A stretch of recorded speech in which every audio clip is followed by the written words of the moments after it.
মুসলমান বন্ধুগণ আমার, আল্লাহ নবী ইসলামের জন্য কি করেছেন, সাহাবাজমেন্ট কি করেছেন। আল্লাহ নবীজির কলিজার টুকরা প্রথম স্ত্রী আম্মা জান খাদিজাতুল কুবরা রাদিয়াল্লাহু তাআলা এবারে ইন্তেকাল করলেন। নবীজির মনটা বড় খারাপ, চেহারাটা মলিন হয়ে গেল। একদিন চলে যায়, দুই দিন চলে যায়, নবীজির স্ত্রী হারানোর শোক। নবীজির রাতের বেলা ঘুম হয় না, গোসল করতে পারে না, খাইতে পারে না। আল্লাহ নবী শারীরিকভাবে দুর্বল হয়ে গেলেন। আমার ভাইয়ের, আমার মা বোনেরা, নবীজি অনেকটা দুর্বল হয়ে পড়ল। মাত্র 3 দিন, আম্মা জান খাদিজা ইন্তেকালের 3 দিন হতে না হতেই আল্লাহর নবী যেই চাচার বুকের উপরে মাথা রেখে একটু আরাম করে, বিরাম করে, আদর করে, সোহাগ করে, যেন চাচার বুকের উপরে মাথা রেখে আল্লাহর নবী একটু আরাম করতেন। আল্লাহর নবীর চাচা আবু তালিব তিনিও ইন্তেকাল করলেন মাত্র 3 দিন। 3 দিন আগে প্রথম স্ত্রী ইন্তেকাল করলেন, 3 দিন পরেই চাচাও ইন্তেকাল করলেন। আল্লাহর নবী আরো দুর্বল হয়ে গেল। এই দুনিয়ায় আপন বলতে আর কেউ থাকলে না। এদিকে দেখেন আমার বন্ধুগণ, আমার মা বোনেরা, নবীজি মনটা বড় খারাপ।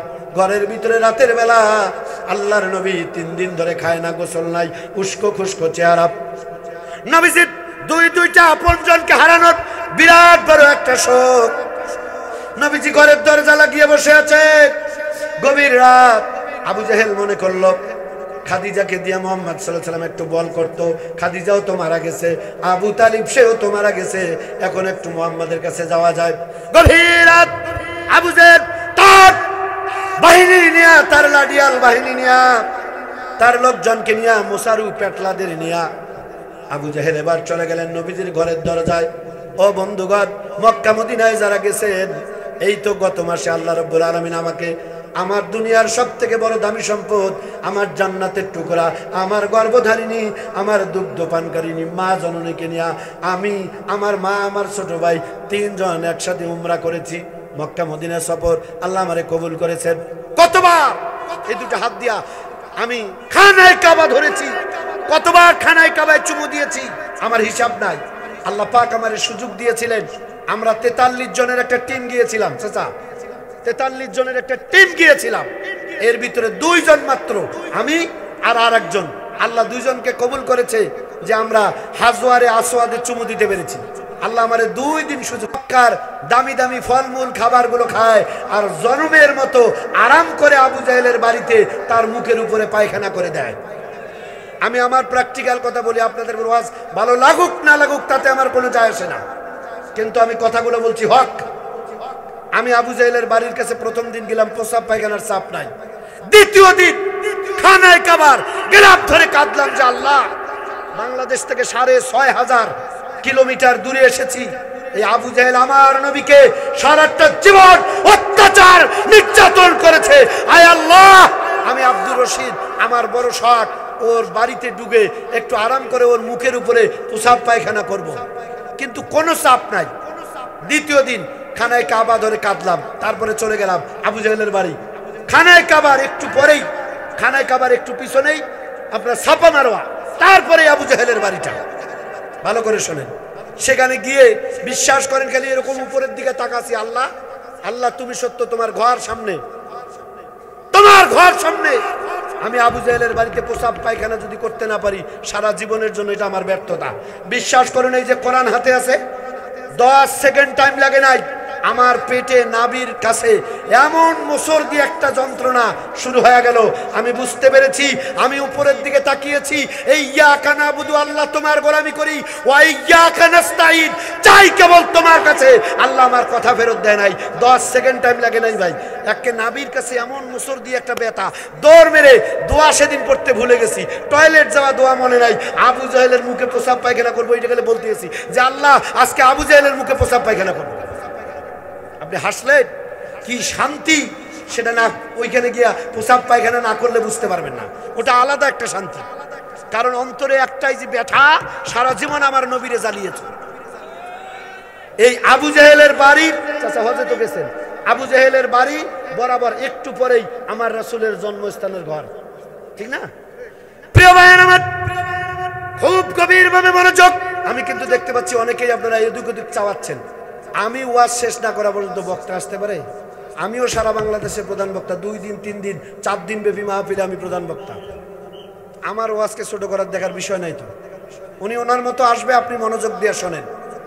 ও মুসলমান ভাইয়েরা, আমার মা বোনেরা, বিশ্বনবী সাল্লাল্লাহু আলাইহি সাল্লামের 3 দিন আগে প্রিয়তমা স্ত্রী খাদিজা ইন্তেকাল করলো।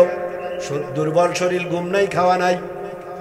3 দিন পরেই আল্লাহর নবীজির চাচা আবু তালিব তিনি ইন্তেকাল করলেন। নবীজি আরো টায়ার্ড হয়ে পড়লেন, দুর্বল হয়ে পড়লেন, আপন বলতে কেউ থাকলো না। গভীর রাত আবু জেহেল তার লোকজনকে নিয়ে, তার পিছুয়া বাহিনীকে নিয়ে আবু জেহেল চলে গেল নবীজির ঘরের দরজায়। গভীর রাত দরজায় গিয়ে নক করলেন। আল্লাহর নবী বললেন কে? আবু জেহেল বলল তোমার চাচা আবু জেহেল। নবীজি মনে মনে ভাবলেন 3 দিন আগে স্ত্রীটা মারা গেল, 3 দিন পরেই চাচাও তো মারা গেল, আমার তো আর আপন বলতে কেউ থাকলো না। বিশ্বনবী সাল্লাল্লাহু আলাইহি সাল্লাম মনে মনে ভাবলেন চাচাজি আমারে সান্ত্বনা দেওয়ার জন্য হয়তো গভীর রাতে একটু আসছে, আমি দুর্বল হয়ে আছি। আপনার এলাকায় যদি কারো বাপ মারা যায়, মা মারা যায়, আমরা বন্ধুরা গিয়ে রাতের বেলা বুঝাই না যে দোস্ত মন খারাপ করিস না, কেঁদে কি লাভ হবে, আমিও একদিন মারা যাবো, তুইও একদিন মারা যাবি, কথা বলেন দেখেন। বিশ্বনবী মনে করলেন চাচা আমারে সান্ত্বনা দেওয়ার জন্য আসবে, কান লাগান। আল্লাহ নবী ঘরের দরজা বন্ধ খুলে দিলেন। আবু জেহেল তার লোকজনকে নিয়ে গভীর রাত আপনার আমার কলিজার টুকরা নবীর ঘরে প্রবেশ করলো। ঘর ঢুকেই বলল ভাতিজারে, স্ত্রী যাকে নিয়ে তুমি বল করতা, তোমার চাচা আমার ভাই আবু তালিব যাকে নিয়ে তুমি বল করতা, বল বুঝেন কি? এই বল মানে শক্তি। ও ভাতিজা, তোমার স্ত্রীটাও মারা গেল, তোমার চাচাও তো মারা গেল, এখন কাকে নিয়ে বল করবা? বরং আমি তোমার চাচা তোমার কাছে এসেছি, তুমি তোমার আল্লাহর কথা বাদ দাও, তোমার দিনের দাওয়াত বন্ধ করো, কোরআন আল্লাহর কিতাব বলাটা বন্ধ করে দাও। তুমি আমারে অবৈধ হই আর যেমন করেই হই, ক্ষমতায় হই আর মানুষের পুস্তুল ঠেকায়া হই আর গুলি করে হই, যেমন করেই হই, দিনের ভোট রাইতো দিয়ে না হই। কথা কই না, কথা কই না। আবু জাহেলের সন্তান ছাড়া কোন ভালো মানুষ, মুসলমান, বিশ্ব নবীর উম্মত, কোন মানুষের অধিকার কেড়ে নিয়া একটা মানুষকে 1000 টাকা 500 টাকা দিয়া দালাল বানায়া এলাকার 500 মানুষের ভোট একা দিয়া ব্যালট বাক্স ভর্তি করে ক্ষমতায় যেতে পারে না, পারে না, পারে না। আওয়াজ করে কথা বলুন, কথা ঠিক কিনা? আমরা বিগত বছরগুলোতে দেখেছি এই ক্ষমতার চেয়ারে থাকার কারণে মানুষ কিনে নিয়া রাত দিনের 8টার কাজ রাত 12টায় কমপ্লিট। এরা মানুষ না, উলাইকা কাল আনআম বাল হুম আদল। আমার আল্লাহর ভাষায় এরা 4 পাওয়ালা জানোয়ারের থেকেও খারাপ। আপনারা রাগ করতেছেন? আপনি রাগ করলে আমার কোনো যায় আসে না, কারণ আপনি আমার লেখাপড়া খরচ করতে 1 টাকা দেন নাই। আমাকে আল্লাহ শিখিয়েছে, আমি সত্য কথা বলবোই। আপনার কলিজা ফুটা হইলেও আমার কোনো যায় আসে না। আপনি এখন মিলান সত্য কিনা, সত্য হইলে মেনে নিতে হবে, আর যদি মিথ্যা হয় তাহলে আমাকে আটকাবেন। কলিজার টুকরা মুসলমানেরা আবু জাহেলকে, বিশ্বনবীকে ডাক দিয়ে বলছে রে ভাতিজা, তোমার তো আপন বলতে কেউ থাকলো না, টাকা পয়সাও নাই, ক্ষমতাও নাই, তোমার তো প্রশাসনের লোকও নাই। ওরে ভাতিজা, তুমি আমার একটা কথা শোনো, তুমি ইসলাম বাদ দাও, কালিমা ছেড়ে দাও, আমার দলে চলে আসো। আমি যেমন করেই গদিতে বসি না কেন এটা দেখার দরকার নাই, তুমি আমার নেতা মেনে নাও। আল্লাহর নবী দুর্বল চেহারা, 3 দিন ধরে নবীজি খায় না, ঘুমায় না, 2টা আপনজনকে হারানোর শোক। নবীজির হৃদয়টা টুকরো টুকরো হয়ে গিয়েছে। নবীজি চাচা আবু জাহেলকে ডাক দিয়ে বলে, চাচাজি আনা খাতামান নবিয়্যিন, আমি কিন্তু শেষ নবী, আমার পরে কোনো নবী আসবে না। ও চাচা, ওই কথাগুলো, ওই প্রস্তাব দিয়ে আমার কোনো লাভ নাই। আবু জাহেল ডাক দিয়ে বলছে, ওরে ভাতিজা, তুমি যে নবী এটা আমি জানি, কিন্তু তোমারে যে মানা যাবে না, কারণ তোমারে মানলে আমার মদ, গাঁজা, ফেন্সিডিল, নারী নির্যাতন, জেনা, অন্যায়, অত্যাচার, জুলুম সব করা যাবে না। এত আসতে বললেন কেন? ওরা যারা বিগত দিনে ক্ষমতায় ছিল, ওরাও নামাজ পড়ে তসবিহ হাতে নিয়ে এরকম করে মক্কায় যায়, মদিনায় যায়, মাথায় পট্টি লাগায়, হজ করে, নামাজও পড়ে, উমরাও করে, রাতের বেলা তাহাজ্জুদ পড়ে, ফজরের পরে নাকি 1 পারা করে কোরআন পড়ে। কি কথা রে, কিরে কথা কয় না মুসলমান? এই ডায়লগ দিত না, খালাম্মা দিত না, আমি তাহাজ্জুদ বাদ দেই না, প্রত্যেকদিন ফজরের পরে এক পারা কোরআন পড়ি। মিয়া প্রতিদিন কোরআন পড়ো, কোরআন আওলাদের হাতে তুমি হাত করা লাগাও, জেলে ভরাও, মামলা দাও, গুলি চালাও, রিমান্ডে নাও, তারপরে ফাঁসিতে ঝোলায়া দাও, ইনজেকশন পুশ করে কোরআনের পাখিকে তুমি হত্যা করে বলো আমি নামাজ পড়ি। পাইলে কথা কয় না, আমি টের পান আমার ওয়াজ, মানে আমার কিন্তু নিজের আর ভালো লাগতেছে না যে এত বড় মিথ্যা কথা যেই বেটি কয়, ওর যদি খালি পলায় না গে তোমার গোস্তের টুকরা মনে হয় খুঁজে পাওয়া যাইতো না।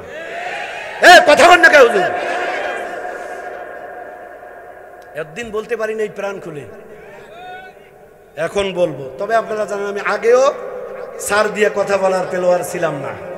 কথা বলেন ঠিক কিনা? অনেকেই মন্তব্য অনেক ধরনের করতে পারে। আপনি মিলাদ বিশ্ব নবীকে আবু জাহেল প্রস্তাব দিচ্ছে, ভাতিজা তোমার তো কেউ নাই, একটা কাজ করো, মক্কার ভিতরে সবথেকে দামি তোমাকে বাড়ি বানায় দিব, যত দামি গাড়ি চাও বিশ্বের শ্রেষ্ঠ গাড়ি তোমাকে উপহার দিব, সুন্দরী নারী জয়টা লাগে তোমারে দিব। আবু সাইদ ভাই, আবু সাইদ ভাই আগে ভালো করে শোনেন, যা লাগে তোমারে দিব, তুমি শুধু আমারে মেনে নাও। আল্লাহ নবী কি মেনে নিয়েছে? কথা বলেন, আল্লাহ নবী মেনে নিয়েছে? আল্লাহ নবীর উত্তরসূরি হযরতে বেলাল, হযরতে খুবাইব খাব্বাব, আমার দেশের গোলাম আজম কাদের মোল্লা, এরপরে হলো আমার দেশের কোরআনের পাখিগুলোকে একই প্রস্তাব দেওয়া হয়েছিল।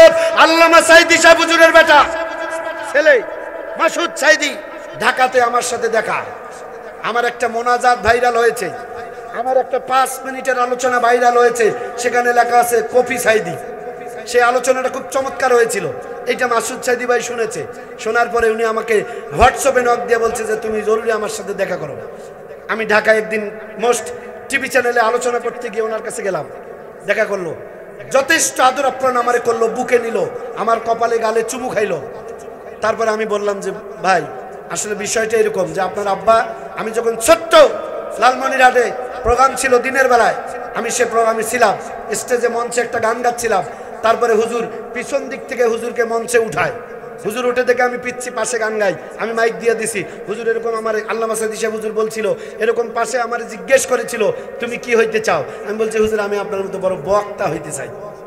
উনি এরকম করে দুই হাত দিয়ে আমার মাথা সত্যি দিয়ে ওনার নিজের হাতে উনি চুমু খাইছে। আমি যখন এই কথা মাসুদ ভাইকে বললাম, উনি 2 চোখ দিয়ে পানি ঝরঝর করে ছেড়ে দিয়া উনি শুধু আমাকে একটি কথা বললো, আজকে আপনাকে একটা মেসেজ দেই, আপনার আর একটা বেলালের ঘটনা আমি কতবার যে শুনেছি, গাড়িতে ওই ওয়াজটা ছেড়ে দিয়া বেলাল হত্যার ঘটনাটা আমার ভাইরাল হয়েছে। হযরতে বেলালের শহীদের কাহিনী কয়েকদিন আগে করেছিলাম নীলফামারীতে, ওইটা একটু ভাইরাল হয়েছে। উনি আমাকে বলেছে যে এই ঘটনাটা আমি কয়েকবার শুনেছি, আমার খুব আব্বার কথা মনে পড়েছিল। কিরকম?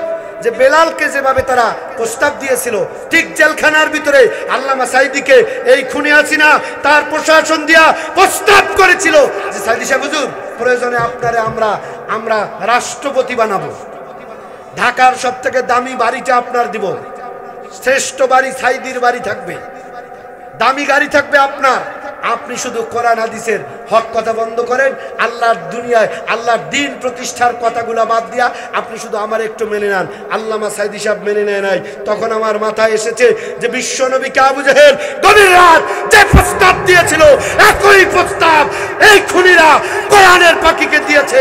কোরআনের পাখি সমস্ত প্রস্তাব 2 পায়ের জুতার উপরে বর্ষ করে লাথি মেরে ইসলামের জন্য জান্নাতের আশায় শহীদি তামান্না বুকে নিয়ে 13 বছর পরে শহীদ হয়েছে, বাতিলের কাছে মাথা নত করে নাই।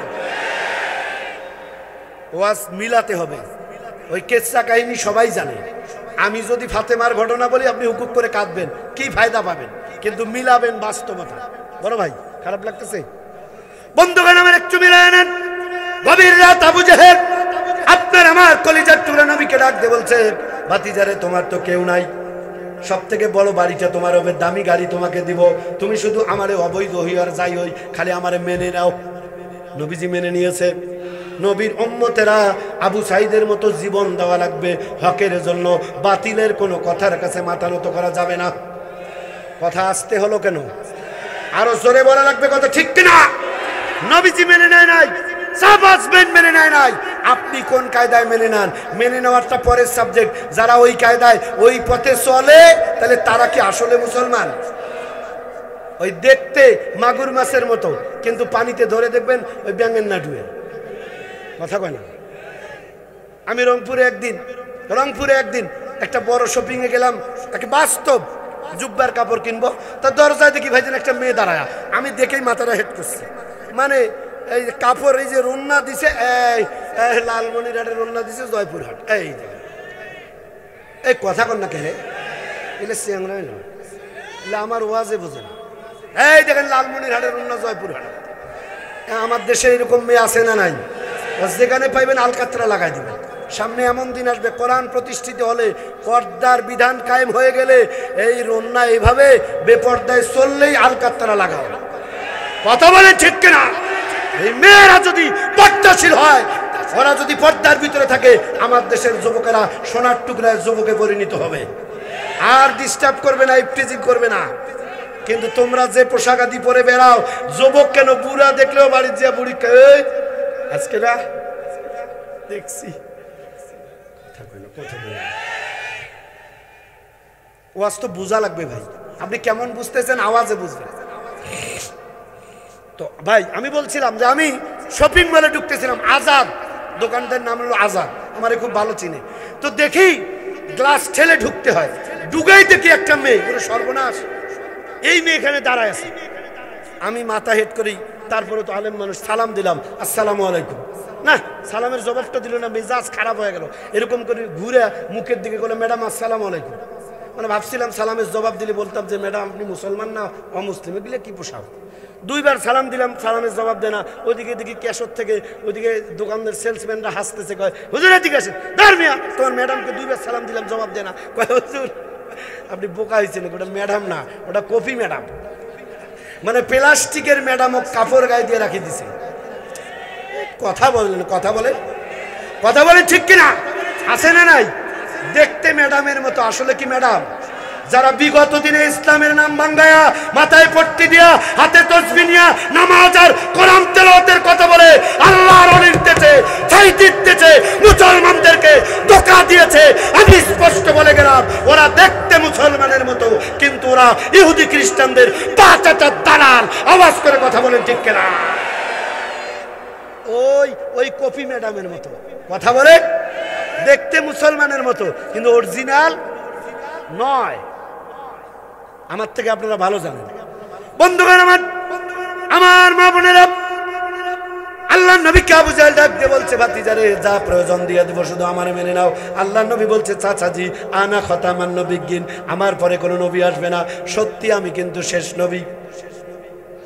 এই কথা যখন বললেন, ডাক দিয়ে বলেন, ও চাচা, এই গভীর রাত আপনি আপনার লোকজনকে নিয়ে এসেছেন। চাচা গো, একটা আবেদন আমি আপনারে করি, আপনি আমার নবী মেনে নেন। আমার হাতে হাত রেখে আপনি ঘোষণা দেন, লা ইলাহা ইল্লাল্লাহু সাল্লাল্লাহু আলাইহি সাল্লাম। নবীজি ডাক দিয়ে বলেন, চাচা এই কালেমা পড়ে লোকজনকে নিয়ে আপনি ইসলাম কবুল করে মুসলমান হয়ে যান। আমি কথা দিচ্ছি, কিয়ামতের ময়দানে আল্লাহর সাথে ঝগড়া করে হলেও আপনার পুরা টিমকে নিয়ে আল্লাহর জান্নাতে চলে যাব। চিৎকার করে বলুন সুবহানাল্লাহ। আমার নবী যখন এই কথা বলেছেন, আবু জাহেল এক মুহূর্ত দেরি করে নাই। তার পিটুয়া বাহিনী ছিল, পেটুয়া বাহিনী। আমার দেশে র্যাব, বিডিআর, পুলিশ, আর্মি, সেনাবাহিনী কত বাহিনী ছিল। এরপরেও ক্যাডার বাহিনী, মোসাফি বাহিনী, লাডিয়াল বাহিনীও কিন্তু ছিল। কথা কন না কেন? লাডিয়াল বাহিনী ছিল না? আহা, আপনিও মুসলমান, লাডিয়াল বাহিনী, আপনি আর একজন মুসলমান, আরেকটা খুনি মানুষের কথা শুনে আপনি আরেকটা মুসলমানকে পিটালেন। আমার দেশের মেধাবী ছাত্র ভারতের কথা বলতে ফেসবুকে একটা স্ট্যাটাস দেওয়ার কারণে আবরারের মতো মেধাবীকে তোমরা মুসলমান দাবি করে পিটায় মেরেছো। তোমাদের বিবেককে প্রশ্ন দিলাম, তোমরা কি মানুষ? তোমরা মানুষ হতে পারো না কোনো কালেই। তোমরা সাউন্ড কই গেল ভাই? কোনো কালেই তোমরা মানুষ হইতে পারো না। বন্ধুগণ আমার, লম্বা করবো না, একটু কাল লাগান নবীজিকে আমার। এবার আবু জাহেল তার পেটুয়া বাহিনীকে লাগাই দিল গভীর রাত। একটু গভীরভাবে চিন্তা করেন, দেখবেন 3 দিন আগে স্ত্রী মারা যাওয়ার শোক, 3 দিন পরেই চাচা মারা গিয়েছে, খাওয়া নাই, ঘুম নাই, অসুস্থ শরীর। আবু জাহেল তার লোকজনকে নিয়ে মারপিট করা শুরু করলো। আল্লাহ নবীকে মারতে মারতে বিশ্ব নবী হঠাৎ করে জ্ঞানটা হারিয়ে ফেললেন। নবীজি আমার অজ্ঞান হয়ে গেল। গভীর রাত, সমস্ত লোকেরা ধরে কাফেরেরা আবু জাহেলের কথা শুনে আল্লাহর নবীকে নিয়ে নবীজির বাড়ির পিছনে যে বড় পাহাড়টা দেখেছেন আপনি, ওই পাহাড়ের পাদদেশে তার লোকজনকে নিয়ে আল্লাহর নবীকে নিয়ে পাহাড়ের উপর থেকে এরকম নিচে ফালাইয়া দিছে। আমার দিকে দেখুন, এ যুবক খুব মনোযোগ, আপনার আমার কলিজার টুকরা নবীকে রাতের বেলা পিটায়া নবীজি অজ্ঞান। 3 দিন আগে স্ত্রী মারা গেছে, 3 দিন পরে চাচা মারা গেল, এরকম একটা শোকাহত মানুষ, গভীর রাত আমার নবীকে অকাতরে পিটানো হলো। নবীজি যখন অজ্ঞান হয়ে গেল, লোকজনেরা ধরে আল্লাহর নবীকে পাহাড়ের উপর থেকে ফালাইয়া দিলেন। বিশ্ব নবী এবার এরকম মুখ থুবড়ে পড়ে গেল, মুখ থুবড়ে অর্থাৎ পাথরের উপরে পড়লেন, নিচের দিকে মুখ। আল্লাহ নবী অজ্ঞান অবস্থায় পড়ে থাকলো। আমি এবার সেই জায়গাটায় গিয়েছিলাম, একজন বাংলাদেশিকে পাইলাম, বললাম ভাই এই হাদিসটা আপনি জানেন? কয় হুজুর জানি, একটু একটু শুনছিলাম। বলছি ভাই নবীজিকে কোন জায়গাটা ফেলাই দিয়েছিল একটু দেখাবেন? বললো হুজুর সম্ভবত উনি ডাইরেক্ট বলতে পারে নাই, আমার নিয়ে কয় হুজুর একটু ওঠেন। উঠলাম পাহাড়ের উপরে, ওইদিকে তো যাইতে দেয় না বাড়ির কাছে। চুপ করে আমরা পিছন দিয়ে গিয়া ওইখানে দেশি ওর ব্যাচ পড়া আছে, আবার কর্মচারী, সে দেশে চাকরি করে, আমাকে নিয়ে পাহাড়ের উপরে উঠলো। বললো আমি শুনেছি আরো আলেমুল আমাদের কাছ থেকে যে এই জায়গাটাতে আল্লাহ রাসূলকে ফালাই দেওয়া হয়েছিল, মুখ থুবড়ে পড়েছিল। আমি দেখলাম, মনে মনে ভাবলাম আরে এত বড় বড় পাথর আমার রাসূলকে যখন ফালাই দিছে, মুখ থুবড়ে আল্লাহ নবী অজ্ঞান অবস্থায়, রক্তাক্ত শরীর, দুর্বল শরীর পড়ে আছে। বন্ধুগণ আমার, রাত পড়ে গেল, সকাল হয়ে গেল। আল্লাহ নবীর আরেকজন চাচা, নাম ছিল আমির হামজা, তখনও ইসলাম কবুল করে নাই, মুসলমান হয় নাই। আমির হামজা তার একটা অভ্যাস ছিল, প্রতিদিন পিস্তল নিয়ে, রাইফেল নিয়ে বনে জঙ্গলে গিয়া হরিণ শিকার করত। আমির হামজা সকালবেলা ওই দিন বন্দুকটা নিয়ে জঙ্গলে চলে গেছে। ওই জায়গায় এরকম বন্দুক ধরছে, একটা হরিণ বের হলে গুলি করবে। আমির হামজা বলে আমি আশ্চর্য হয়ে গেলাম, তাকায় দেখলাম বন্দুক ধরার সাথে সাথে শত শত হরিণগুলো তীরের মতো আমার দিকে দৌড় দিয়ে আসতেছে। আল্লাহু আকবার, মুসলমান বলুন আল্লাহু আকবার। আমির হামজা ভয় পেয়ে গেলেন, সমস্ত হরিণগুলো আমির হামজার সামনে এসে দাঁড়ায় গেল। হরিণগুলো এসে দাঁড়ালো, কথা তো বলতে পারে না। হরিণেরা সবাই উপরের দিকে তাকায় আছে, তার মানে হরিণেরা এরকম করে কথা বলতেছে, আয় আল্লাহ আমাদের যদি জবান খুলে দিতেন, আমরা একটু নবীর চাচার সাথে কথা বলতাম। আল্লাহ রাব্বুল আলামিন কুন ফায়াকুন, সাথে সাথে হরিণের জবান খুলে গেল। হরিণগুলো বলতেছে, ও আমির হামজা প্রত্যেক দিন কষ্ট করে আপনি সকালবেলা বন্দুক নিয়ে হরিণ শিকার করতে আসেন, কোনোদিন একটা দুটা পান, কোনোদিন একটাও পান না। আমরা আপনাকে শত শত হরিণ আজকে ওয়াদা করব, কথা দিব, কোনোদিন আপনি আর হরিণ শিকার করে জঙ্গলে আসা লাগবে না। আপনি যদি আমাদের একটা কাজ করে দেন, তাহলে কথা দিচ্ছি প্রত্যেক দিন সকালবেলা আপনার বাড়ির উঠানে শত শত হরিণ গিয়ে আমরা ভিড় জমাবো, যত ইচ্ছা ধরবেন, জবাই করবেন, খাবেন, আর কোনো হিসাব দেওয়া লাগবে না। হরিণেরা আমির হামজাকে এই কথা বলল। আমির হামজা ডাক দিয়ে বলে, কি কাজ তোমাদের করা লাগবে? বলল, আমাদের একজন মানুষ, আমাদের একটা লোক রক্তাক্ত অবস্থায়, অজ্ঞান অবস্থায় পাথরের উপরে পড়ে আছে, আপনি ওই মানুষটারে উঠায়া একটু যদি চিকিৎসা করে সুস্থ করতে পারেন, আমরা হরিণেরা কথা দিচ্ছি আর কোনোদিন আপনার পিস্তল নিয়ে আসা লাগবে না, আমরাই বাড়িতে গিয়া ভিড় জমাবো। আমির হামজা এক মুহূর্ত দেরি করল না, দৌড় মেরে পাহাড়ে চলে গেলেন। গিয়া দেখে রক্তমাখা একটা মানুষ মুখ থুবড়ে পড়ে আছে। আমির হামজা দেরি করলো না, তাড়াতাড়ি করে চলে গেল, আস্তে করে ধরে মানুষটারে উল্টায়া দেখে সর্বনাশ, আমার ভাতিজা মুহাম্মদ। আমির হামজা কান্নায় ভেঙে পড়লেন, খেজুরের চাটাই পাতা দিয়ে আল্লাহর নবীজির ক্ষত জায়গাগুলা ব্যান্ডেজ করলেন, রক্তক্ষরণ বন্ধ হয়ে গেল। কিছুক্ষণের ভিতরে আপনার আমার কলিজার টুকরা নবী চিকিৎসা করার কারণে আপনার আমার নবীর জ্ঞানটা ফিরল। আমির হামজা ডাক দিয়ে বলে, ভাতিজারে তোমারে নবী মানি না, তোমার আল্লাহরে মানি না, তোমার উপরে নাজিল করা কোরআন মানি না, কিন্তু তোমার মতো ভালো মানুষ আল্লাহর দুনিয়ায় আজ পর্যন্ত মাইক্রোস্কোপ দিয়া খুঁজে একটা পাওয়া বড় কঠিন। ওরে ভাতিজা তাড়াতাড়ি করে বলো, তোমার মতো মানুষকে যে পিটিয়েছে তাকে পিটানির প্রতিশোধ না নেওয়া পর্যন্ত আমি আমির হামজা এক গ্লাস পানিও পান করব না। তাড়াতাড়ি বলো তোমার এই অবস্থা কে করেছে? আল্লাহ নবীজি কান্না শুরু করলেন, ডাক দিয়ে বলেন, চাচা 3 দিন আগে আমার প্রাণের স্ত্রীটা মারা গেছে, 3 দিন পরে আমার বড় সম্পদ চাচাটাও চলে গেল। আমারে অসহায় পেয়ে আমার চাচা, আপনার ভাই আবু জেহেল রাতের বেলা আমারে মেরে রক্তাক্ত করে, অজ্ঞান করে আমার এখানে ফেলাই রেখে গেছে।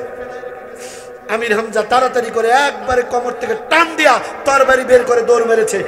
আবু জাহেল তোমাকে মেরেছে, ছাড় দেওয়া হবে না।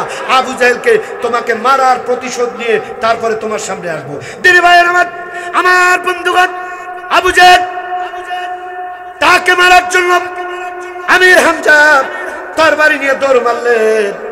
এদিকে দেখুন, তরবারি নিয়ে যখন দৌড় মারলেন, বিশ্বনবী পিছন দিক থেকে ডাক দিয়ে বলছে, চাচা আমির হামজা একটু দাঁড়ান। ও চাচা দাঁড়ান, কোথায় যান? কয় তোমাকে মাইরের প্রতিশোধ মাইর দিয়ে নেব, যাচ্ছি। আমির হামজা জিজ্ঞাসা করছে, ভাতিজারে তোমারে যে আবু জাহেল মেরেছে, আমি যদি আবু জাহেলকে মারি তুমি কি খুশি হবা না? আল্লাহ আমির হামজাকে ডাক দিয়ে বলে, ও চাচা আমাকে মারার কারণে আপনি রাগ করে এক প্রতিশোধ দিতে চলে যাচ্ছেন, আবু জাহেলকে মারতে যাচ্ছেন। ও চাচাজি, আবু জাহেলকে মারলে পরে আমি নবী যতটা না খুশি হব, তার চেয়ে বরং আপনি যদি কালেমা পড়ে ইসলাম ঘোষণা দিয়ে মুসলমান হয়ে যান, 1000 কোটি গুণে আমি মুহাম্মদ খুশি হয়ে যাব। চিৎকার করে বলুন সুবহানাল্লাহ। ইনি হলেন মহামানব, শ্রেষ্ঠ মানব মুহাম্মদ রাসূলুল্লাহ। আমরা তার উম্মত। কি চরিত্র আমার আছে, কি আখলাক আছে! কথায় কথায় মিথ্যা, গীবত, খাদ্যে ভেজাল, ওজনে কম, চরিত্রের বালাই নাই। এই জন্য আমরা শুরুতে একটা আমি কথা বলেছিলাম, প্রত্যেকেই আল্লাহর জান্নাত পাওয়ার আশা আমাদের কলিজায় আছে না নাই? কারা কারা জান্নাত পেতে চাই? টান টান করেন হাত। কারা কারা জান্নাত পেতে চাই? হাত টান টান করেন। লিল্লাহে তাকবীর দেওয়ার লোক নাই? নারায়ে তাকবীর, জোরে নারায়ে তাকবীর। আল কোরআনের আলো, সংসদে চলো, কোরআন হাদিস যেখানে, কোরআন সুন্নাহ যেখানে, আলেম ওলামা যেখানে, নাচ গান যেখানে, মদ জুয়া যেখানে, গাঁজা ফেঞ্চিডিল যেখানে। এ বেড়া যুবক হাত জোগাইস না কে? এখন গাজার কথা কছি, হাত নড়ে না কে? আল্লাহ কবুল করুন, চিল্লায় কোন আমিন, আর জোরে কোন আমিন। হাত নামান। সবাই জান্নাত পেতে চাই, কান লাগান। আল্লাহ রাব্বুল আলামিন কোরআন কারীমের ভিতরে বলেন, ইন্নাল্লাহা আশতারা মিনাল মুমিনিনা আনফুসাহুম ওয়া আমওয়ালাহুম বিআন্না লাহুমুল জান্নাত। আল্লাহু আকবার। দুই একটা লোক ওঠে কেন? অনুমতি নিছেন কি? কোরআনের ক্লাস চলছে এখানে, ওস্তাদের কাছ থেকে অনুমতি নিয়ে যাওয়া লাগবে। আর কয়বার বলবো চাচা, ছোট প্যান্ডেল করা যাবে না তো। আপনারা তো জানেন যে মহিলারা অনেক বেশি ওয়াজ শুনতে আসে, এই জন্য প্যান্ডেল বড় করবেন। আবার অনুরোধ করছি মা বন্ধুরকে, আবার অনুরোধ করছি মায়েরা, যতটুকুন জায়গা খালি থাকবে দয়া করে একটু চাপাচাপি করে বলবেন। অনুরোধ করে বলছি, মা গো, যত ইঞ্চি জায়গা আপনার সামনে ডানে বামে খালি আছে, ওই জায়গাগুলো পূরণ করে দাঁড়িয়ে থাকা মা বোনদেরকে একটু বসার সুযোগ করে দেন। আল্লাহ তাআলা আপনাদেরকে জান্নাতের সামনে জায়গা করে দিবে, বলেন আমিন। কি আলোচনা চলবে? জান্নাত পেতে চাইতো, জান্নাত কিন্তু চাইলেই পাওয়া যাবে? ভাই কথা বলেন, চাইলেই জান্নাত পাওয়া যাবে? যাবে না। আল্লাহর জান্নাতের জন্য আমাদের কাজ করা লাগবে। কথা বলেন ঠিক কিনা? সাহাবারা কি করেছে? আমার কথার দিকে কান দেন।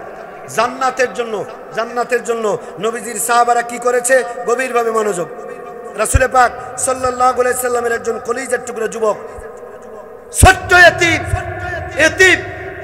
জান্নাত যারা পেতে চান, এই আমার এই হাদিসটার দিকে কান লাগান। ছোট্ট একটা এতিম একদিন রাসূলুল্লাহর কাছে আসলেন। ছোট্ট এতিম এসে বলছি, ইয়া রাসূলুল্লাহ, এই যে আমার খেজুরের গাছ, এটা আমার, আমি ছিলাম মালিক, কিন্তু গাছটা বড় হওয়ার সময় একটু বাতাসে হেলে গিয়া মোটা হয়েছে। এমন জায়গায় ছিল গাছটা, এটা হলো আমার জমিন, এটা হলো ইহুদির জমিন, কিন্তু গাছটা মোটা হইতে গিয়া বাতাসে একটু হেলে জমিতে সীমানা ধরলে গাছটা চলে গেছে ইহুদির সীমানায়। ইয়া রাসূলুল্লাহ, আমি এতিম, মা নাই, আব্বা নাই। ওগো নবী, শুনেছি আপনিও এতিম, এতিম হয়ে অন্তত আমি এতিমের কষ্ট বুঝবেন। ইয়া রাসূলুল্লাহ, ওগো নবীজি, আপনার কাছে এসেছি, দয়া করে মেহেরবানি করে ওই ইহুদির সীমানায় আমার গাছটা চলে গিয়েছে, একটু আমার এই গাছটা ফেরত নিয়ে দিবেন। এতিম, ছোট্ট একটা এতিম নবীজির কাছে এসে আবেদন করলেন, ইহুদির কাছ থেকে আমার গাছটা নিয়ে দিবেন। আল্লাহর নবী ছোট্ট এতিমকে সাথে নিয়ে ইহুদির বাড়িতে চলে গেল। নাম হলো লুবাবা। লুবাবা নামক ইহুদির বাড়িতে আল্লাহর নবী চলে গেল। ডাক দিয়ে বলো, বন্ধুরে, এই যে ছোট্ট এতিম, তার আব্বা নাই, তার মা নাই, একটা মাত্র সম্পদ বলতে খেজুর গাছ। এই গাছটাও হেলে তোমার সীমানায় চলে গিয়েছে, দয়া করে তুমি গাছটা এতিমরে ফেরত দাও। সম্পদ লোভী ইহুদি লুবাবা অস্বীকৃতি জানালো, না, আমার গাছ। যদি বিশ্বাস না করেন, আপনি নিজেই আসছেন, আমিন ডাক দেন। কোন আমিন? রুহুল আমিন, নুরুল আমিন? কিরে ভাই কথা কন না কেন? কোন আমিন? জমি যে মাপে, আমি মজা পাচ্ছি না, আপনারা বুঝেও মানে না বুঝার ভান করে আছেন। আচ্ছা, জমি মাপতে আমিন ডাক দেন। জমি মাপেন, সীমানা ঠিক করেন। যদি গাছ আমার সীমানায় থাকে, মালিক আমি। যদি আমার সীমানার বাইরে গাছ যায়, গাছের মালিক এতিম। একে ফাইনাল কথা। নবীজিকে বললেন, না, এই গাছ আমি দিতে পারি না, এটির মালিক আমি। আল্লাহ নবীর মনটা বড় খারাপ হয়ে গেল, গভীর মনোযোগ। এতিমের মুখে নবী হাসি ফুটাতে পারলেন না। নবীজির চেহারা মলিন হয়ে গেল, মনটা বড় খারাপ হয়ে গেল, চলে গেলেন। অসংখ্য সাহাবা সামনে বসা। আল্লাহ নবী মন খারাপ করে এবার মজলিসের সামনে গিয়ে বসে গেল। নবীজি আমার মন খারাপ দেখে সাহাবীরা বুঝতে পেরেছে আল্লাহ নবীর কোথাও না কোথাও কিছু একটা হয়ে গিয়েছে। নবীজির মন খারাপ দেখে সাহাবীদের আর বুঝার বাকি রইল না। আল্লাহ নবী হঠাৎ করে ডান হাতটা এরকম উঁচু করলেন। ও সাহাবী, এদিকে দেখো। ডান হাত উঁচু করলেন। নবীজি সাহাবীদেরকে বলছে, আমার বন্ধুরা, এই যে ছোট্ট এতিম, সেও এতিম, মা নাই, বাপ নাই, আর আমি তো জন্মের এতিম। দুনিয়া আসার আগে আমি আমার আব্বাজানকে হারিয়েছি। মাত্র 6 বছর বয়সে আমি আমার কলিজা ঠান্ডা করতে পারি নাই। মা ডাকটা দিয়া আমার মা জননী আমার ছেড়ে চলে যায়। আমি বড় এতিম। এই ছোট্ট এতিম, সে আমার কাছে এসেছে, তার একটা মাত্র খেজুরের গাছ। আমি ইহুদির কাছ থেকে এটা ফেরত নিয়ে দিতে পারলাম না, তার মানে তার চোখে হাসি ফোটাতে পারলাম না। সাহাবী আল্লাহর নবী ডান হাত উঁচু করলেন, সাহাবীদেরকে ডাকতে বলছেন, ও আমার সাহাবীরা, কেছো তোমরা? আমি অফার করে দিলাম খেজুরের গাছটা ইহুদির কাছ থেকে কেউ যদি কিনে নিয়ে আমার এই এতিমকে দিতে পারো, এতিমের মুখে হাসি ফোটাতে পারো, এতিম যদি হাসে, আমি নবী হাসবো। আর আমি নবী গ্যারান্টি দিচ্ছি, ডান হাত তুলে ওয়াদা করতেছি, অফার করে দিলাম, এতিমের মুখে হাসি ফুটাবে যে আমি নবীর সঙ্গে জান্নাতে থাকবে সে। চিৎকার করে বলুন সুবহানাল্লাহ। অফার দিয়ে দিলেন, এই এতিমের মুখে যে হাসি ফোটাবে, আমি নবী এতিম হাসবো। আমার মুখে যে হাসি ফোটাবে, আমি গ্যারান্টি দিচ্ছি, আমি নবীর সঙ্গে একই রুমে জান্নাতে থাকবে। ও ভাইরা, হাসবেন না, জান্নাত পেতে চাইলে কান লাগান। নবীজি যখন এই অফারটা দিল, দেখছেন আপনি, অনেকেই তো হাসতেছেন, আপনারা দেখতে পাচ্ছেন আমার চোখে পানি এমনি এমনি আসে না। আল্লাহর প্রতি, নবীর প্রতি মহব্বত, প্রেম, ভালোবাসা থাকা লাগে। খালি আপনি তো ওয়াজ শুনতে আসেন, বক্তার সুর, কে কত সুর দিতে পারে, ভাইরাল কেমন, যদি কয় না দারুণ ভাইরাল, এগুলো দিয়ে জীবনে ফায়দা হবে না, জীবনেও না। আমি আজকে যে কথা বলে যাচ্ছি, আই ক্যান চ্যালেঞ্জ ইউ, আপনি আমার কথাগুলোকে বাড়ি থেকে অবজার্ভ করবেন, অবজারভেশন করবেন, গিয়ে মিলাবেন যে আপনার 1 লাখ 1.5 লাখ টাকার ভাইরাল বক্তা তারা কি আলোচনা করে, আর আমি 20-30 মিনিটে আপনার মেমোরিতে কিছু দেওয়ার চেষ্টা করেছি কিনা একটু দয়া করে আপনাকে ভাবার জন্য অনুরোধ করছি। বাসায় গিয়ে ভাববেন। কলিজার টুকরা মুসলমানেরা, নবীজি যখন অফার দিয়ে দিল, আমার এতিমের মুখে যে হাসি ফোটাতে পারবে, আমি নবী হাসার কারণে গ্যারান্টি দিচ্ছি, ওয়াদা করলাম, অফার দিলাম, আমি নবীর সঙ্গে একই জান্নাতের রুমের ভিতরে থাকবে। চিৎকার করে বলুন সুবহানাল্লাহ। এই কথা বলার সাথে সাথে পিছন থেকে নবীজির এক যুবক সাহাবী দাঁড়িয়ে গেল, পিছন থেকে দাঁড়ালো, ডাক দিয়ে বলেন, ইয়া রাসূলুল্লাহ, ওগো নবীজি, আমি যদি ইহুদির কাছ থেকে খেজুরের গাছটা কিনে ওই ছোট্ট এতিমকে দিতে পারি, তাহলে কি আমি আপনার সঙ্গে জান্নাতে থাকবো নাকি? ক্বালা রাসূলুল্লাহি ক্বালা নাআম, নবীজি বলেন, অবশ্যই আমার সঙ্গে তুমি জান্নাতে থাকবা। আল্লাহর নবী যুবক সাহাবী হযরত আবু দাহদা রাদিয়াল্লাহু তাআলা আনহু এক মুহূর্ত দেরি করে নাই, দৌড় মেরে বাড়িতে চলে গেলেন। বাড়িতে গিয়ে কিছু কাগজপত্র হাতে নিয়ে এবার দৌড় মেরে চলে গেলে ইহুদির বাড়িতে গিয়া বলে, ইহুদিকে ডাক দিয়ে বলছে, ও ভাই লুবাবা, ও লুবাবা, তোমার কাছে এসেছি একটা বিষয় নিয়ে। কি?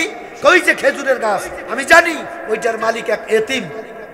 এই যে আমি এতিমকে নিয়ে আসছি, কিন্তু সীমানা এখন তোমার, এই জন্য তুমি মালিক দাবি করো। অবশ্যই আমার সীমানায়, এটার মালিক তো আমি। আবু দাহদা রাদিয়াল্লাহু তাআলা আনহু তিনি বললেন, আমি গাছটা কিনতে চাই, বিনিময়ে ওই যে খেজুরের বাগান তোমার জমির পাশেরটাই 600 গাছ। কয়টা গাছ? এই মুসলমান কথা বলেন, 600 গাছ, গাছওয়ালা একটা বাগান, সবগুলা গাছে খেজুর ধরে পেকে পেকে ঝুলে আছে। এই বাগানের মালিক আমি।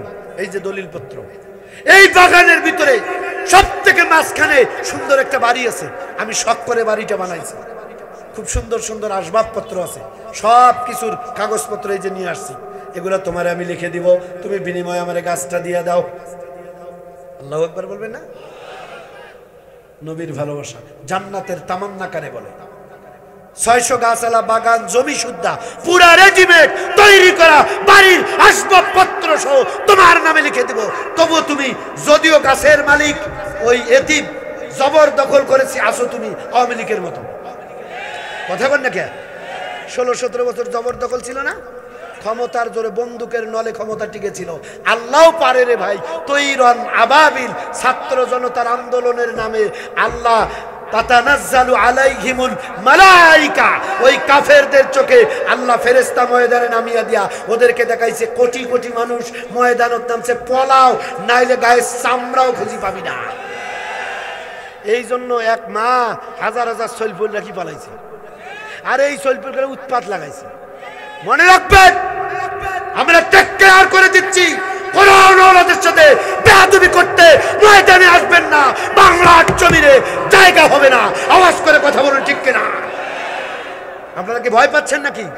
মাঝে মাঝে আমাকে হুমকি দেয়, আমি বলেছি তোমার মা থাকাকালীন আমার মোষ তুলতে পারো নাই, এখন মা নাই, নিজেকে নিয়ে ভাবো। আমি আব্দুর রশিদ প্রমাণ, পুলিশ আগে যদি দেখতাম, এ ভাই 3 গ্লাস পানি খাওয়া লাগতো আমাদের, ওয়াজের পরে রাস্তায় যদি পুলিশ দেখতাম, আর এখন যদি থানায় যাই, ওসি স্যার হুজুর আসসালাম বলে, হুজুর হুজুর হুজুর হুজুর হুজুর হুজুর হুজুর হুজুর কি খাবেন হুজুর, বসেন হুজুর, মানে এরকম করো কেন মিয়া? আমি আজকে সত্য কথা, আমি কি মিথ্যে কথা বলতেছি মনে করেন? রেকর্ড হচ্ছে কথাগুলো।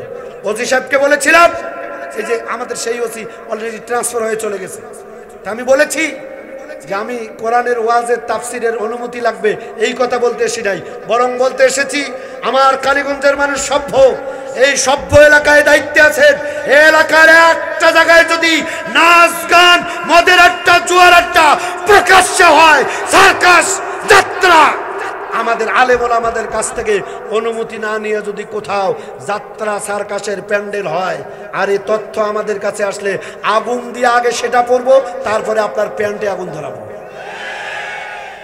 কি আপনারা যুবকরা আমার সাথে একমত? আপনারা একমত?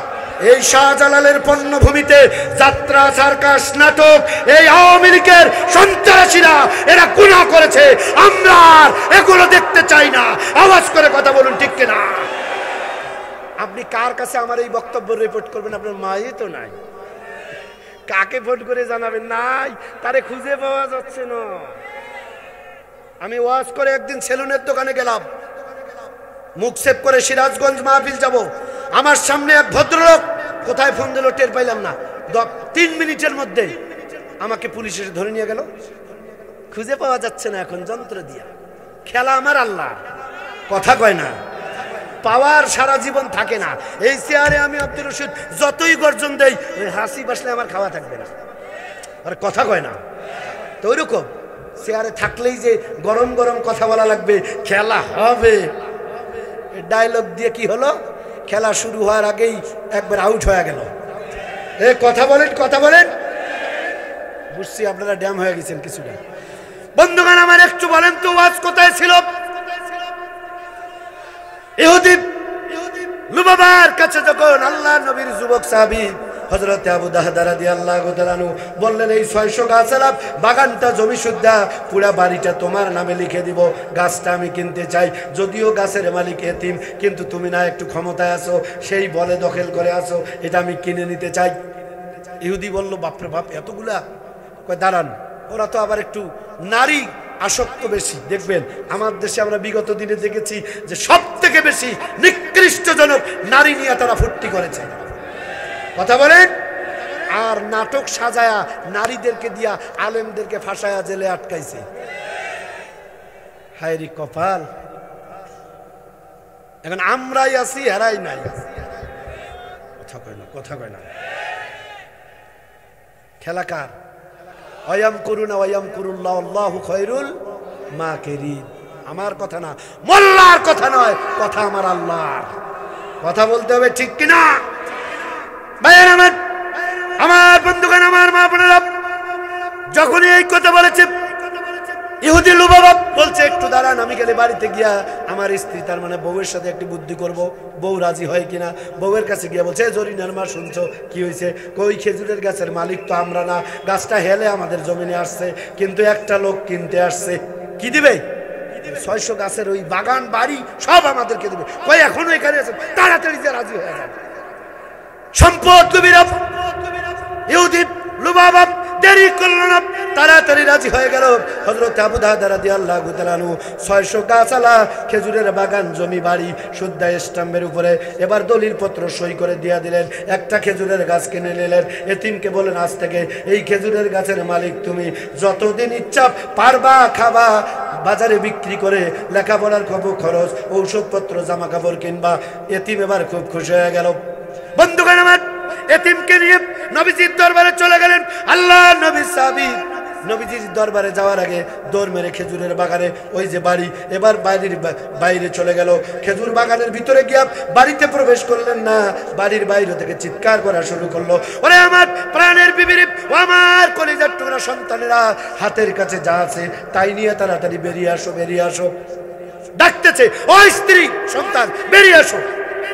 ওরা মনে করলো, বাপরে কি হয়েছে, সর্বনাশ, চিল্লায় কেন? বলতেছে, আজকে আমি এমন ব্যবসা করেছি তামাম দুনিয়ায় আমার মতো আর কেউ লাভ করতে পারে নাই, এত বেশি আমি লাভ করে ফেলেছি। চিৎকার করে বলেন সুবহানাল্লাহ। স্ত্রী সন্তান মনে করলো, ওরে বাবা কি বে লাভ করছে। স্ত্রী সন্তান বেরিয়ে এসলো। স্ত্রী জিজ্ঞাসা করে, স্বামী গো কি লাভ করছো? কয় কোটি টাকার সম্পদ জিতছো।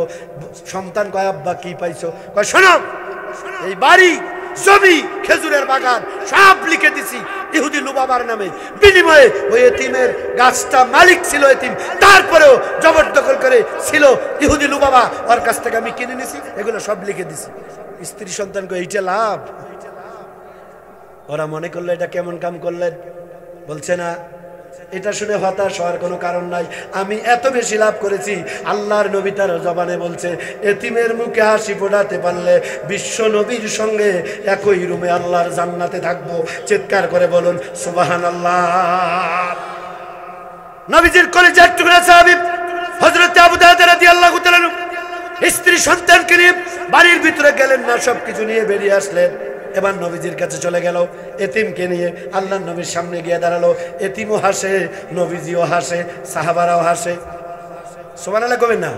আল্লাহর নবী জিজ্ঞেস করলেন যে, আবু দারদা, আমি শুনলাম তুমি নাকি এই এতিমের গাছটা কিনতে গিয়া তোমার পুরো জমিটা 600 গাছ বাড়িটাও লিখে দিছো। বলছি, ইয়া রাসূলুল্লাহ, এটা তো আমি প্রথম প্রস্তাব করেছিলাম, যদি ইহুদি রাজি না হইতো আমার পুরা সম্পদ তার নামে লিখে দিতাম। তবুও যদি রাজি না হইতো, আমার গায়ের জামা হইলো আমি খুলে দিয়ে এতিমের মুখে হাসি ফোটায়া আপনি নবীর মুখে হাসি ফোটাতে চাই, আল্লাহর জান্নাতে যেতে চাই। চিৎকার করে বলুন সুবহানাল্লাহ। আল্লাহ রাব্বুল আলামিন কোরআন কারীমের ভিতরে বলেন, ইন্নাল্লাহা ইশতারা মিনাল মুমিনিনা আনফুসাহুম ওয়া আমওয়ালাহুম বিআন্না লাহুমুল জান্নাত। আওয়াজ আসে না? চিল্লায় কোন আল্লাহু আকবার। আল্লাহ বলছে, আমার জান্নাত পেতে চাও, দুইটা জিনিস আমাকে দাও, বিনিময়ে জান্নাত দিয়ে দেবো। এক হলো তোমার জীবন ইসলামের জন্য, কোরআনের জন্য, ইসলামী আন্দোলন, নবীজি সাহাবায়ে যে দিন প্রতিষ্ঠার জন্য সাহাবারা রক্ত দিয়েছে, জীবন দিয়ে শহীদ হয়েছে, এই দিনের জন্য তোমার জীবনটা খরচ করো, আর আমি আল্লাহর রাস্তায় মাল খরচ করো, বিনিময়ে বিআন্না লাহুমুল জান্নাহ, আমার জান্নাত দিয়ে দিলাম। সুবহানাল্লাহ কি কালকে কবেন? জোরে কোন আল্লাহু আকবার। আমরা জানও খরচ করতে চাই না, মালও খরচ করতে চাই না। আল্লাহর নবী কলিজার টুকরা একটা যুবক, নাম হলো হযরত খুবাইব রাদিয়াল্লাহু তাআলা আনহু। যুবক মানুষের দিকে দেখুন, ও যুবক রে, তুমি তো হাইব্রিড মোবাইল নিয়ে ব্যস্ত। আছে বড় মোবাইল? হাইব্রিড মোবাইল নিয়ে তুমি ব্যস্ত, টাইম খালি খালি দুই হাত দিয়ে মোবাইল টিপে, মোবাইল মাঝে মাঝে আল্লাহর কাছে সূরা ইয়াসিন পড়ে আর দোয়া করে, আল্লাহ এই গজব থেকে আমারে বাঁচাও। এইভাবে টিপে মোবাইল। হুজুর কথা কন না কেন আপনি? কথা কন ঠিক কিনা? আমার মিডিয়ামান ছেলেগুলো হাসে, দেখছেন? ওরে বাপরে বাপ, সেদিন দেখি কয়েকটা যুবক, আপনারা প্রায় দেখবেন ওদের 3-4টে বল্টু, একটা হলে লেখাপড়ার নাম ধাম নাই। আমরাও লেখাপড়া করেছি মিয়া, ইন্টারমিডিয়েট পড়তাম, এইরকম কিতাব ঘাড়ে করে নিয়ে মাদ্রাসা গেছি, এইরকম গাদি। আর কলেজে পড়ে, ভাইজান রাগ করবেন না, এই যে আমার দিকে দেখেন, কলেজে পড়ে একটা ইউনিভার্সিটি খাতাকে নিয়ে এইভাবে এইভাবে, এই যে ভাই বসে আছে না, আপনার দোকানে ইউনিভার্সিটি খাতা নাই? কথা কন না কে ভাই, আছে না নাই? এইরকম ইউনিভার্সিটি খাতা মাঝখানে ভাঁজ দিয়া প্যান্টের পিছনের পকেট এইভাবে খাড়া করে রাখে। আরে কথা কন না কেন? উপরে কলম, এই আমার কলম আছে, কলম এইভাবে পকেটের উপরে সুন্দর সুন্দর ডিজাইনের কলম, পিছনে খাতা খাড়া, আর হাতে দেখলাম মোবাইল নিয়ে কলেজ। কি আর লেখাপড়া কিসের কি, ব্রিজ কালবাটের উপরে বসে কথা কন, কথা কন। মুরব্বী দেখলে সালাম নাই, হুজুর দেখলে সালাম নাই, সালাম কালামের বালাই নাই, খালি মাঝে মাঝে হঠাৎ করি একলা একলা খিলখিল করে হাসে। আরে ভাই কথা কন না কেন আপনারা? আমি একদিন যাই আর ড্রাইভার, কিরে ভাই এই ছেলেটা এরকম করতেছে গেল? এই ভাই শীতের দিন না, যাচ্ছি, একটা ছোট বাচ্চা এইটুকু দেখি, সর্বনাশ, ও গরুর বাছুর হইলে যেরকম ছোট বাছুর তিরিং বিরিং করে লাপায়, ওই বাচ্চাটা মোবাইল একটা হাতে নিয়ে খালি তিরিং বিরিং লাপায়। আমি ড্রাইভার করলাম, গাড়ি বেরোতে, এই বাচ্চা তুমি কি বেরাম এরকম করতেছে কেন? গাড়ি ব্রেক দিয়ে আমি এদিকে, কি হয়েছে এরকম লাপাচ্ছ কেন? কয় হুজুর মানুষ এগুলো বোঝেন। এই মিয়া 3টে বিষয় এমএ পাস করলাম, মুখ চিপলে তোর দুধ বাইর হয় মায়ের মুখ দিয়া, আর তুই বলিস আমি বুঝি না, কি হয়েছে লাপাচ্ছিস কেন, এরকম করতেছিস কেন? কয় হুজুর কি বলতে চান? এই তুমি কি বলো, এরকম করো কেন? বলছে হুজুর বুঝবেন না, আমি মানকি টুপি খুলি, আমাকে দেখা, এই দেখেন এয়ারফোন, কানতে এয়ারফোন দিয়া মোবাইলের পায়খানা রাস্তা থেকে এদি সংযোগ দিছে, এই এদি দিয়া, ও মা ওইখানে মমতাজ আপা ফাইটে যায়, আছে না? সিজবারি হে মস্তে মস্তে হিন্দি গানের পেদানি, বেন্ডালেরই ন্যাংটা নাচন ছাগলের মতো ভেবানি। যুবক কথা কবি না, কথা কবি না? সিজবারি হে মস্তে মস্তে হিন্দি গানের পেদানি, বেন্ডালেরই ন্যাংটা নাচন ছাগলের মতো ভেবানি। খাইলো সবার মগজ মাতা, বাজাইলো জাতির 12টা, খাইলো সবার মগজ মাতা, বাজাইলো জাতির 12টা। আরে সময় থাকতে হও না সাবধান, নইলে বাঁচা দায়, কলজা ফাইটা যায়, লজ্জায় মইরা যায়। কি যুগ আইলো রে ভাই, লজ্জায় মইরা যায়। টিভি সিনেমা নাটক গানে কি জাদু যে জানে, হারা দিন এই ফ্যাশনে চলে পোলা পানে। টিভিতে সিনেমায় নাটকে এই কাটিংটা এবার দেব, এই স্টাইলে প্যান্ট পরবো, এখানে ফুটা এখানে ফুটা, এবারে হাডুর কাছে জানালা, তার উপর ফির দরজা, এরকম প্যান্ট পরিয়া বান্দরের পাশার মতন মাথার কাটিং দিয়ে বাড়িতে যায়। আপনি কেমন ভাবগো আপনার ছেলে এইসব ফালতু পোশাক পরে? আমার পোলা হলে একটা থাপ্পড় দেওয়ার কল্লা বঙ্গোপসাগরে উড়িয়ে দিতাম। বেয়াদব, এই হুজুর কথা কন না কেন? বাবার দোষ, মায়ের দোষ। আপনার ছেলে আলতু ফালতু চুলের কাটিং দেয়, দেখে বুঝেন না যে ওর অন্তরে ওই জরিনার হাওয়া লাগছে? তা না হলে ওর বেশভূষা এরকম কে? ও তো মুসলমানের ছাওয়া। ভাই আপনারা রাগ করতেছেন, আপনি রাগ করলে আমার কোনো যায় আসে না। আমি দাওয়াতের আশায় ওয়াজ করি না, আমার দাওয়াত দিয়ে শেষ করতে পারি না। দিদি ভাই আমার কথা অধিকার লম্বা করবো না, যে কথা আমরা বলতেছিলাম শোনেন। আল্লাহ নবী সাহাবেরা ইসলামের জন্য জান্নাত পাওয়ার আশায় কি করেছে একটু ভালো করে শোনেন। হযরতে খুবাইব রাদিয়াল্লাহু তাআলা আনহু যুবক মানুষ, তুমিও যুবক, তিনিও ছিলেন যুবক। আবু জাহেলের প্রশাসন মদিনা থেকে আল্লাহ নবী সাহাবী হযরতে খুবাইবকে গ্রেফতার করলেন, জেলখানার ভিতরে বন্ধ করলো, বন্দি করে রাখলেন, খাবার বন্ধ করে দিল, পানি সাপ্লাই বন্ধ করলো, খাবার দেয় না, পানি দেয় না জেলখানায়। জেলখানার ভিতরে হাত করা লাগানো, জান্না বেরি পড়া। মাঝে মাঝে গিয়া রিমান্ডে নিয়ে বলে, রে ওরে খোবাইব এখনো সময় আছে, তোমার নবীর পথ ছেড়ে দাও, ইসলাম কালিমা ছেড়ে দিয়ে দাও। হযরতে খোবাইব বলে, জীবন থাকবে যতক্ষণ ইসলাম আর কালিমা ছাড়তে পারি না। চিৎকার করে কথা বলেন ঠিক কিনা? 3 মাস হয়ে গেল, কয় মাস? 90 দিন পার হয়ে গেল, খোবাইবকে খাবার দেয় না, পানি দেয় না, জেলখানার ভিতরে বন্দি। তার মানে টর্চার করা হলো, রিমান্ডে নেওয়া হলো। 3 মাস পরে কাফের মুশরিকেরা, প্রশাসনের লোকেরা একদিন জেলখানার ভিতরে খোবাইবকে ভালো করে বেঁধে ফেললেন। বলল, রে খোবাইব, আজকে তোমার জীবনের শেষ দিন, হয় ইসলাম ছাড়বা, জীবন দিবা, নাইলে ইসলাম ছাড়বা। হযরতে খোবাইব রাদিয়াল্লাহু তাআলা আনহু কোনো কথা বলে না। বন্ধুগণ আমার, হযরতে খোবাইবকে বাঁধানো আছে। কাফেররা বলল, ইসলাম ছেড়ে দাও। খোবাইব বলল, জীবন থাকবে যতক্ষণ ইসলাম ছাড়তে পারি না ততক্ষণ। একজন কাফেরের হাতে একটা তরবারি ছিল, ধারালো তরবারি দিয়ে হযরতে খোবাইবের ডান হাতের উপরে কোপ মেরে দিলেন। ডান হাতটা শরীর থেকে আলাদা হয়ে গেল। কয়েকজন কাফের বলে, ওরে খোবাইব, হাত ছাড়া কিন্তু মানুষ বাঁচে, এখনো সময় আছে, ঈমান ছেড়ে দাও, তোমার আমরা চিকিৎসা করব। হযরতে খোবাইব বললেন, জীবন দিতে প্রস্তুত, ঈমান তো দিব না। আরে ভাই, জোরে কর না আল্লাহু আকবার। কাফের মুশরিকরা ওই তরবারি দিয়ে আরেকটা কোপ মেরে দিল বাম হাতে, বাম হাতটাও আলাদা হয়ে গেল। অন্যান্য কাফেররা বলছে, খোবাইব রে, এখনো সময় আছে, মানুষ কিন্তু হাত ছাড়াও বাঁচতে পারে, আমরা তোমার চিকিৎসা করব, ব্যবসা করে দেব, বাড়ি বানায় দেব, দুশ্চিন্তার কোনো কারণ নাই। হযরত খোবাইব রাদিয়াল্লাহু তাআলা আনহু এক মুহূর্ত দেরি করে নাই।